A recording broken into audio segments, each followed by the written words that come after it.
Hello दोस्तों, नमस्ते दोस्तों। राजस्थान पुलिस सब इंस्पेक्टर भर्ती और कांस्टेबल भर्ती परीक्षा के लिए जो डिग्री डिप्लोमा सर्टिफिकेट कोर्सेज शुरू किया गया है, उसकी परीक्षा में पूछे जाने वाले महत्वपूर्ण प्रश्न आपको इस वीडियो में मैं करवाने वाला हूं। तो आज पहली क्लास है, इस वीडियो को आप अंत तक जरूर देखें। जो दोस्त चैनल पर नए, जिन्होंने सब्सक्राइब नहीं कर रखा है, नीचे लाल कलर का बटन है, उसे दबाकर आप चैनल को सब्सक्राइब कर लीजिए, ताकि दोस्तों आने वाले समय में जितनी भी क्लासें हैं सबसे पहले आप तक पहुँच सके। तो दोस्तों शुरू करते हैं। दोस्तों मैं आपको बताना चाहता हूं, जो भी जितने भी आपके सेमेस्टर हैं, डिप्लोमा कोर्स से संबंधित, सर्टिफिकेट कोर्स से संबंधित, सभी आपको मैं यहां पर कंप्लीट कराने वाला हूं। और आप इसके नोट्स भी बना सकते हो, इसकी पीडीएफ भी आप ले सकते हो दोस्तों, ताकि आप बाद में रिवीजन कर सको। तो उसके लिए डिस्क्रिप्शन में टेलीग्राम चैनल का लिंक आपको मिल जाएगा, या आप सर्च कर सकते हो study with MK Chaudhary Telegram में। तो वहाँ पर मैं ये पीडीएफ भेज दूंगा और लिंक आपको डिस्क्रिप्शन में मिल जाएगा। आज पहली क्लास है, रोजाना आपको क्लास लेना होगा दोस्तों। यूट्यूब के इतिहास में सबसे पहले मैं यहाँ पर आपके लिए क्लास शुरू कर रहा हूँ दोस्तों, तो आप कंटिन्यूटी बनाए रखना है, तभी आपके यहाँ पर 10 नंबर आपको मिल सकते हैं दोस्तों। ठीक है, चलिए दोस्तों स्टार्ट करते हैं। तो पहला प्रश्न आपकी स्क्रीन पर है दोस्तों। मैं आपको बताना चाहता हूँ यहाँ पर, इसके साथ में दोस्तों वहाँ पर जो है, इसमें जिस प्रकार से आप कॉलेज में एग्जाम देते हो उसी प्रकार से प्रश्न पूछे जाएंगे, जैसे 10 अंकों का, 50 अंकों का, 100 अंकों का। तो अभी दोस्तों मैं आपको जो कम अंकों के प्रश्न हैं वो भी मैं करवा रहा हूं, यानी कम शब्दों के, जैसे 2 नंबर के प्रश्न के लिए 20 शब्दों में लिखना है, इस प्रकार से। तो आप पहले इनको पढ़ोगे, फिर आपके बड़े प्रश्न समझ में आएंगे दोस्तों। ठीक है, तो पहला प्रश्न आप यहाँ पर देख लीजिएगा, अपराध शास्त्र शब्द का सर्वप्रथम उपयोग किसने किया था? तो सही उत्तर क्या होगा दोस्तों? टोपीनाथ नामक एक फ्रांसीसी मानव शास्त्री ने किया था। कब किया था? 1879 में दोस्तों।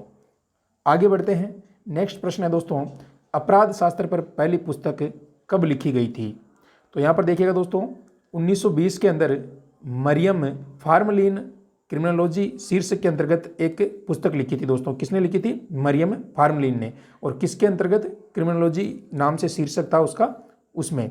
आगे बढ़ते हैं, अपराधों की कितनी श्रेणियां मानी जाती है? तो दोस्तों अपराधों की 14 श्रेणियां मानी जाती हैं, और वो 14 श्रेणियां मैं नेक्स्ट क्लास में आपको पूरी बताऊंगा विस्तार के साथ में।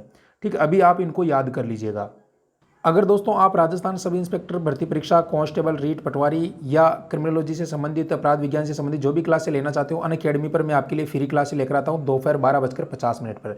तो आप उस क्लास को अनलॉक कर सकते हो, बिल्कुल फ्री क्लास है। जो ये कोड आपको दिख रहा है स्टडी विद MK 70, ये आपको टाइप करना है और इनरोल होना है। उसके बाद में आपको पूरा study material, PDF, notes, unlimited live classes, test series सब फ्री मिलेगा। तो लिंक डिस्क्रिप्शन में है, उसके माध्यम से आप जो है यहाँ पर अनलॉक करके अपनी तैयारी जारी रख सकते हो।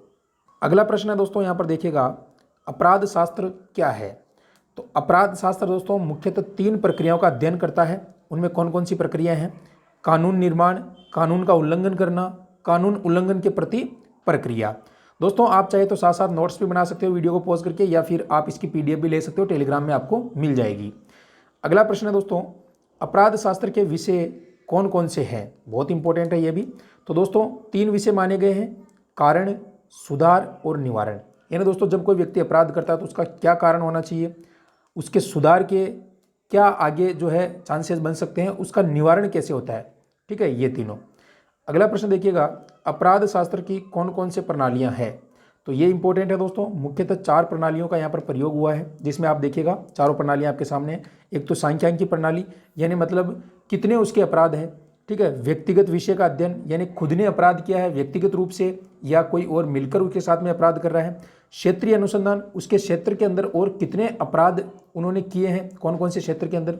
और प्रायोगिक प्रणाली। तो ये चारों प्रणालियां आप यहाँ पर याद कर सकते हो। आगे बढ़ते हैं दोस्तों, अपराधों के कारणों का सिद्धांत कौन सा है?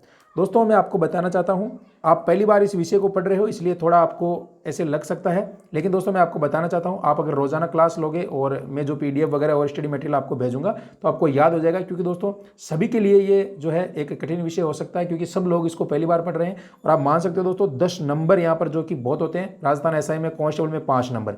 तो आप दोस्तों अगर इनको प्राप्त करना चाहते हो तो थोड़ा बहुत तो आपको पढ़ना पड़ेगा, और मैं फ्री आपको यहाँ पर क्लासें दे रहा हूँ। अगर आप 2-3 बार इस वीडियो को देखोगे तो आपके सारे प्रश्न यहाँ पर क्लियर हो जाएंगे। ठीक है, सारे सेमेस्टर वगैरह में 2-3 सेमेस्टर है हर इसके अंदर, तो मैं करवा दूंगा। ठीक है, फिर आगे जो और आएगा स्टडी मटेरियल वो भी आप पढ़ लेना, ताकि आपको थोड़ा ईजी लगे बाद में। देखिएगा, अपराधों के कारणों का सिद्धांत कौन सा है? संपूर्णता का सिद्धांत है।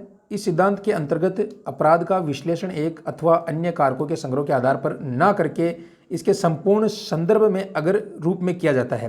तो दोस्तों इसमें प्रश्न में पूछा गया कि कौन सा सिद्धांत है अपराध करने का। तो दोस्तों इसमें बताया गया है कि उसके एक कारक के साथ में अपराध का जो विश्लेषण है वो नहीं किया जाता है। उनके पूरे कारकों को देखा जाता है कि कौन सा अपराध किया, इसने संज्ञेय किया है, असंज्ञेय किया है, कौन सा अपराध है इसका, उसके आधार पर फिर विश्लेषण करके फिर इसको अपराध माना जाता है। नेक्स्ट प्रश्न देखिएगा, अपराध शास्त्र में जो बुद्धि लब्ध नापने का फार्मूला है वो क्या है, यानी आईक्यू लेवल नापने का फार्मूला भी आपसे पूछा जा सकता है। 2 नंबर का ये प्रश्न बन सकता है। तो मानसिक आयु इंटू 100 बटे शारीरिक आयु, यानी उसकी अपराध करने की जो क्षमता है वो क्या है और उसकी नेचुरल जो उसकी आयु है वो क्या है, फिर उसको डिवाइड करना पड़ता है और ये उसके बाद में जो है बुद्धि लब्ध फॉर्मूला निकलता है। तो आगे जब बड़े प्रश्न आएंगे दोस्तों, जैसे 100 शब्दों के, 150 शब्दों के, तो उसमें मैं आपको पूरा डिटेल से समझा दूंगा। इन्हीं के बड़े प्रश्न बनने वाले हैं। तो पहले आप छोटे प्रश्न याद करोगे, जैसे आपने बीए वगैरह में देखा होगा, 1-1, 2-2 लाइन के जो प्रश्न है वो यहाँ पर पहले करवा रहा हूँ। ऐसा नहीं कि मैं आपको पहले ही बड़ा प्रश्न करवा दूँ ताकि आपको याद ही ना हो। ठीक है, तो पहले दोस्तों धीरे धीरे ऊपर अपन हार्ड की तरफ बढ़ेंगे। अगला प्रश्न देखिएगा, मनोविकार विश्लेषण का क्या सिद्धांत है।